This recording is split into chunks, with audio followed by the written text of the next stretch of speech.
Sambil menikmati kawan, jangan lupa merokok.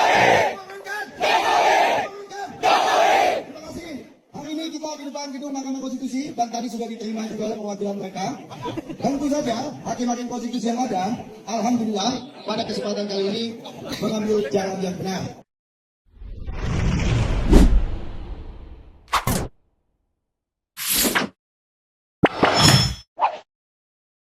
Usaha dan keberanian tak cukup tanpa tujuan dan arah perencanaan.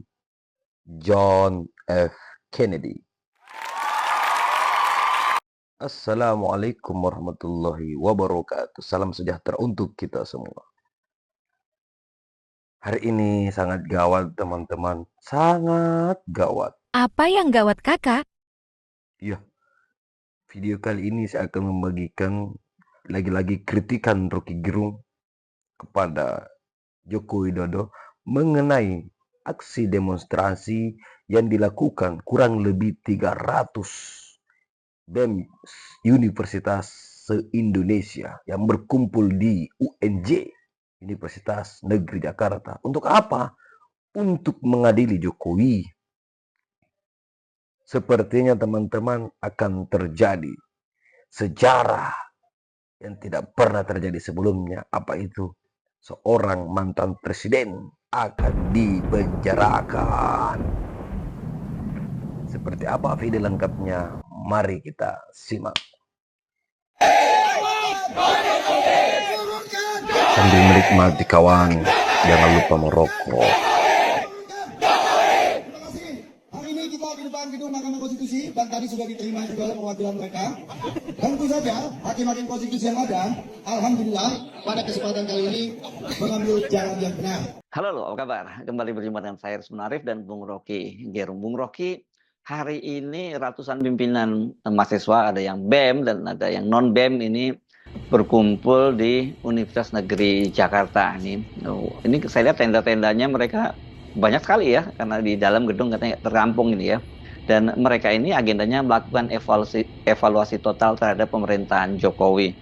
Demokrasi yang mundur, korupsi yang merajalela, merosotnya penegakan hak asasi manusia, pendidikan yang juga stagnan, dan lain-lain. Dan ini biasanya kalau ada acara atau ada kegiatan-kegiatan semacam ini, Anda diundang kan? Tentu saja agenda politik itu tidak sekedar ditentukan oleh negosiasi elitis di antara partai-partai politik, tetapi faktor mahasiswa yang mencatat secara detail pelanggaran etika, pelanggaran konstitusi, manipulasi isu yang dilakukan oleh oleh Presiden Jokowi itu akan diingat terus tuh. Karena itu tuntutan itu tidak akan berhenti. Nah, sekarang saya diundang, tapi saya minta maaf pada teman-teman mahasiswa yang ada 300 BEM se-Indonesia berkumpul di Universitas Negeri Jakarta dan melakukan semacam konsolidasi. Saya minta maaf karena saya tidak hadir. Saya masih di Kendari dan bertemu juga dengan kalangan mahasiswa dan salam dari Sulawesi Tenggara.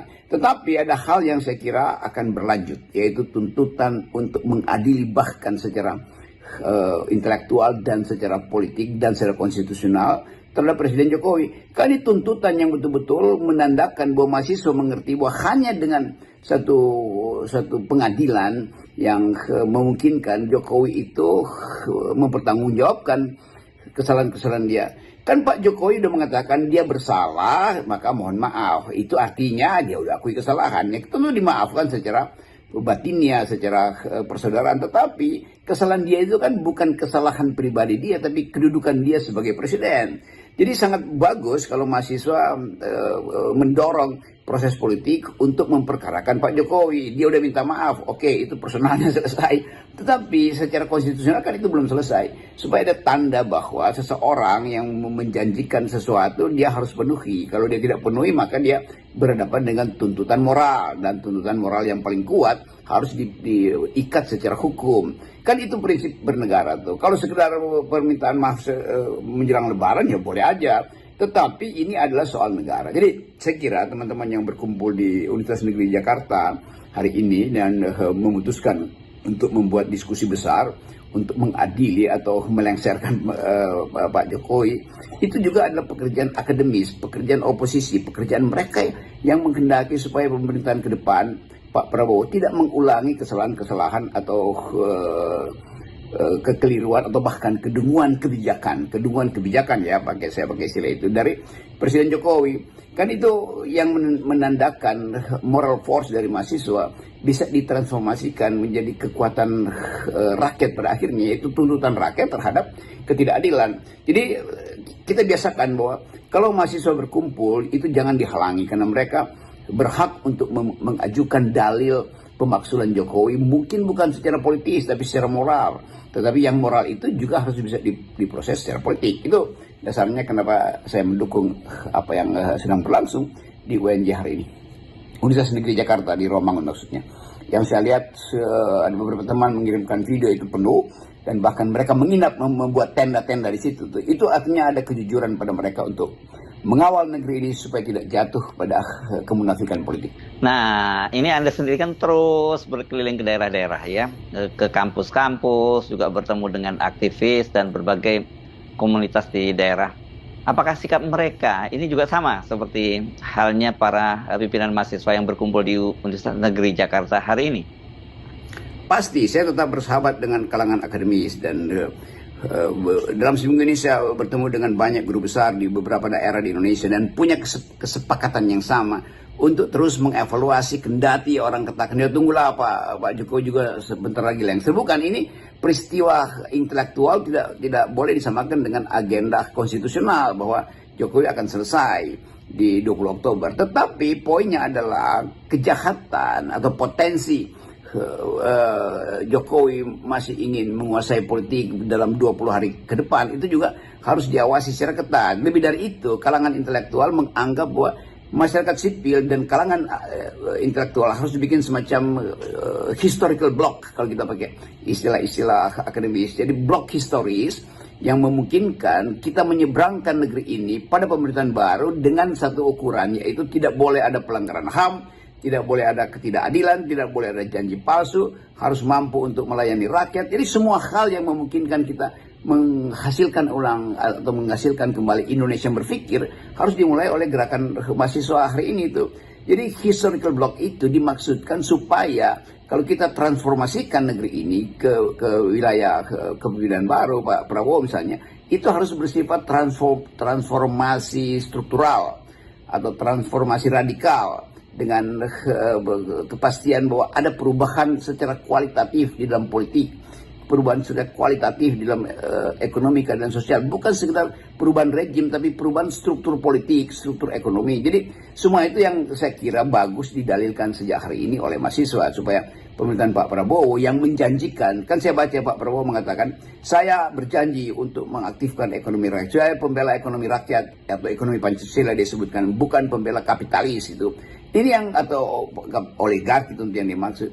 Jadi kepastian pemerintahan Pak Prabowo nanti dengan ideologi kerakyatan justru harus diucapkan melampaui apa yang pernah dijanjikan oleh Pak Prabowo, yaitu ekonomi yang pada akhirnya hanya menguntungkan sebagian orang, kan itu intinya. Jadi disparitas juga ditentukan oleh transformasi di dalam ekonomi, di dalam sistem politik kita tuh. Kita lihat bagaimana pilkada hari ini berhamburan dengan money politics, lembaga-lembaga pengawas juga akhirnya kewalahan karena kekurangan personil untuk mengawasi proses pilkada di daerah yang udah syarat dengan sogok menyogok. Jadi itu yang memungkinkan kita percaya bahwa gerakan mahasiswa tetap akan bergerak.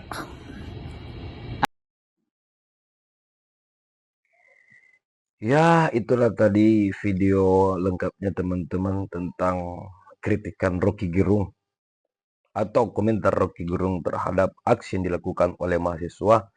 Dan saya pikir memang itu adalah merupakan sebagian daripada demokrasi yang ada di negeri kita ini.